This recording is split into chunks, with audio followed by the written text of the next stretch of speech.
Right, we've come along from Resolution Fort, along would have been the trench line, which was in Beaumont Park.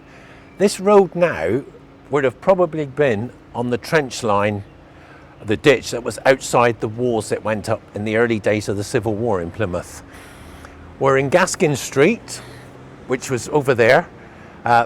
North Street ran straight up in the early days, not in the Civil War. North Street ran straight up. There was a gate here called the North Gate or Gascoigne Gate.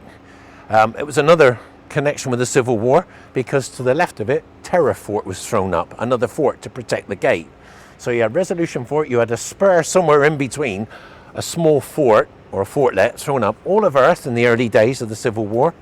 In 1642, there was a reference to cannons, small cannons being placed in a garden near Gascoigne Gate during the Civil War. It's just another connection that we're going to find more to.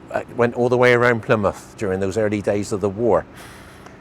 There's nothing left of it now, it's all gone. I mean, you can't even guess where the trench stood, the trench was situated.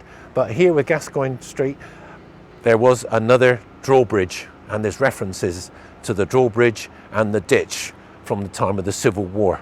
But we're not far away from it, are we, Phil? We're pretty close. Very close. In this area, around, I say, roughly where the Woodside pub is. I've got a map, I'll show you on the map how close we really are. So that's the pub, isn't it? Yes. And we're only about 50 metres from that pub. 50 yards, yeah. And then this road runs more or less along the edge of the ditch. Along the edge of the ditch. Right. And it just shows you there on the map, Gaskin Street. Phil, can we have it away from the sun, I'm please? so sorry. We've come along this road and up here, which there was no road. So we've just come up this area and North Gate. There's Lipson Road, which comes down. So there's a good example of where the gate actually stood. And Terror Fort is off to the left of it. So that's not on this map, is it? No, No. It's further up on the map, but we are stood roughly here. So we started off at Resolution Fort, which is to the right. Can you put on the map for me, please, Phil? Here. There. And we've walked along Ebrington Street. Yeah, there was a spur between here and I'd say in Beaumont Park, a small earthwork thrown up. And then we've come along here and North Gate stood roughly there. So the cannons that were mentioned in the accounts for 1642 were in this area in someone's garden. Phenomenal, isn't it? It is. You wouldn't think. Just think of that today, somewhere here in someone's back of their house were cannons.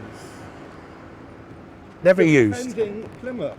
Yeah, the town line. How much more hidden history is there in Plymouth, though? You wouldn't like to know. We're going to bypass Charles Fort because we talked about that last week, which is to the north of Charles Church. Charles Fort was another major earthwork gone up there with a ditch, which is mentioned in some records as well. So we're going on next to Old Town Gate. Thank you, Phil. You're welcome, Steve.